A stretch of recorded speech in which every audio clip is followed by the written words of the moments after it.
Hola. Democratizar y hacer accesible la filosofía. Incuestionablemente existe la filosofía para niños. Ahí están los libros de Lippmann, por ejemplo, para darnos una idea de lo que eso significa. La filosofía se puede cultivar de muchísimas formas ya desde la niñez. Los niños son filósofos que ejercen como tales. Por lo tanto, esa es una vía muy clara y pues muy democrática de acceder a la filosofía. Los niños son curiosos por naturaleza, se hacen infinidad de preguntas, que son preguntas filosóficas, claramente, etcétera. Sobre eso se ha trabajado mucho a través de muchos libros, muchos planteamientos pedagógicos en Estados Unidos, en España y en todas partes del mundo. También hay que decir que otra vía de acceso a la filosofía, y muy evidente por otra parte, es la lectura de los diálogos de Platón, ya que son una introducción buenísima a los temas fundamentales, a los problemas básicos de lo que se entiende por la filosofía. Todas las grandes preguntas filosóficas aparecen en los textos platónicos, por lo tanto, la recomendación generalizada de muchos pensadores es que los que quieran acercarse a la filosofía lean los diálogos de Platón. Es algo muy claro. También, por supuesto, existe la vía de acceso de las novelas filosóficas, como por ejemplo El mundo de Sofía, de Hossein Gardner, y otras novelas filosóficas que también existen y que están publicadas en formato de libro, en formato diferente, a veces de ebook, etcétera, que también es un libro digital. Además, pues hay otras vías de acceso también a la filosofía. Por ejemplo, la lectura de filósofos que no sean demasiado complicados, que tengan un estilo filosófico, diríamos, más concreto, más preciso, como por ejemplo es el caso de José Ortega y Gasset, de Unamuno y de otros filósofos que tienen un estilo filosófico más asequible para el común de los mortales, podríamos decir.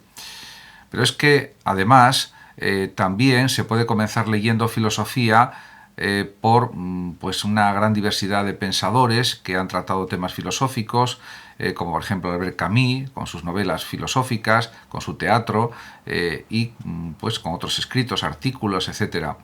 Y también, por supuesto, aumentando la dificultad de la lectura progresivamente, con textos cada vez más difíciles que se puedan entender por parte de los que se están iniciando en la filosofía, y eso es algo perfectamente conseguible. En cierto sentido, es aplicar un poco el sentido común a la filosofía. Indudablemente está la cuestión de la jerga filosófica. Es evidente que filósofos de la talla de Kant, de Hegel, de Schelling, de Fichte y otros muchos requieren una comprensión, un conocimiento de los términos filosóficos que estos autores emplean.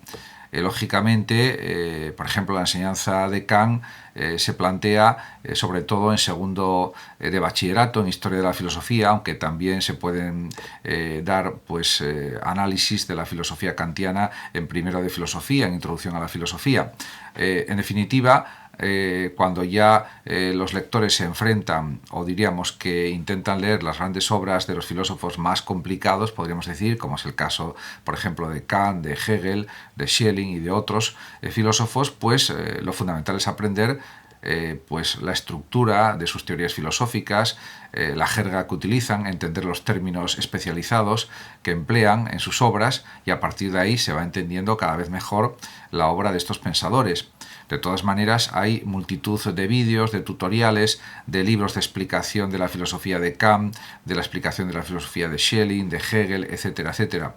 Y es una cuestión de ir adquiriendo esos conocimientos de forma progresiva para poder entender completamente lo que dicen estos grandes filósofos. Por supuesto, eso es algo posible y realizable. En el caso de Hegel, por ejemplo, hay obras de Hegel que también son más fáciles de leer, sobre todo las que escribió en su juventud.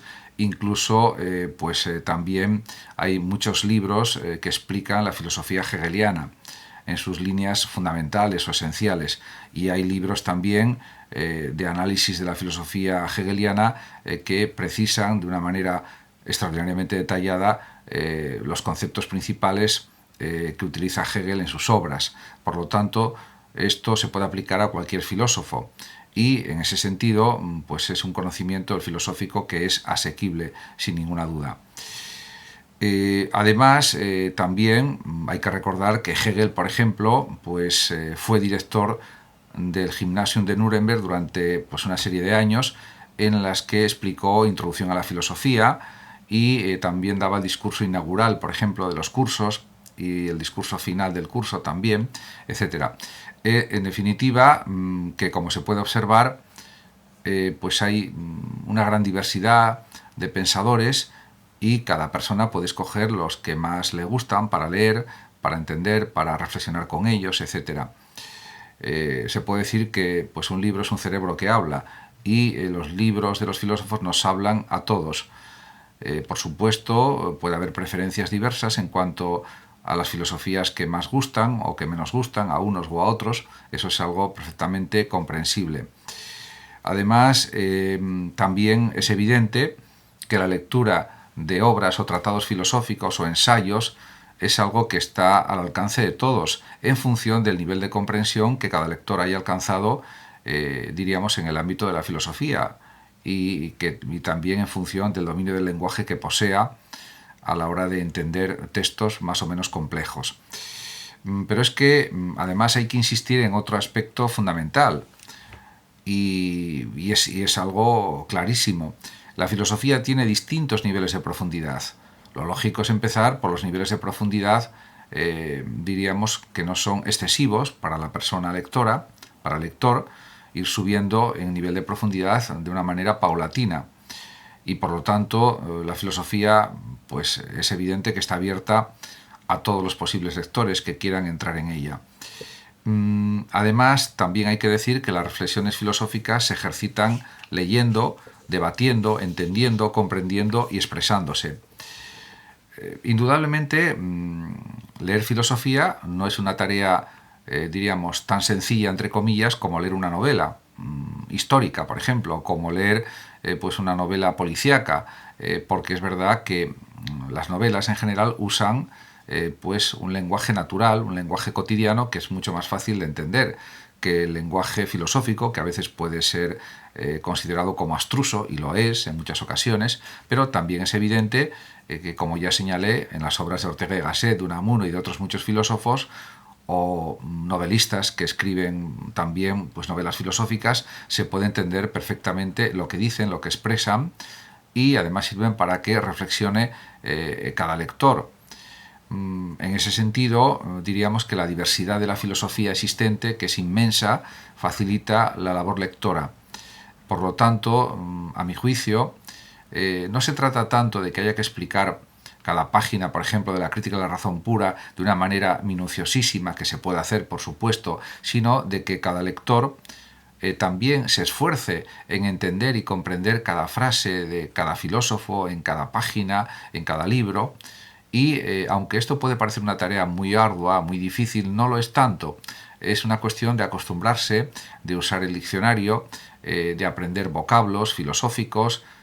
Por ejemplo, si yo digo contingente es lo que puede ser o no ser. En cada texto que aparezca contingente, pues ya sabemos que ese significado metafísico está explicitado y por lo tanto no hace falta muchas más averiguaciones o investigaciones sobre ese término, y así sucede con todos los demás términos de la jerga o del argot filosófico. Por tanto, diríamos que eso es algo a tener muy en consideración a la hora de leer filosofía. Además, diríamos que la filosofía se interesa por los temas del presente, de la actualidad, por todos los temas, por la tecnología, por cualquier cuestión relacionada con la era digital, con los medios tecnológicos, con Internet, etc. Y por supuesto también con el ámbito de la política, de la sociología, del arte, de la música. Cualquier aspecto está dentro, diríamos, de la reflexión filosófica o forma parte de la misma. Por tanto, diríamos que también hay que valorar, por ejemplo, la historia como una disciplina importantísima también para la filosofía. No en vano, pues una de las disciplinas o las subdisciplinas fundamentales es la historia de la filosofía, la historia del pensamiento. Y, pues por supuesto, también está la filosofía de la ciencia. Por lo tanto, diríamos que la filosofía aporta también una cierta interdisciplinaridad en el saber, en el conocimiento. forma, da cultura y ofrece también herramientas lingüísticas para entender la realidad, para comprenderla, y además pues sirve para que la persona sea más crítica, diríamos que sea más libre también y que también intente ser más feliz. Muchas gracias a todos por su atención, saludos como siempre a los oyentes de Radio Sofando de México y hasta siempre.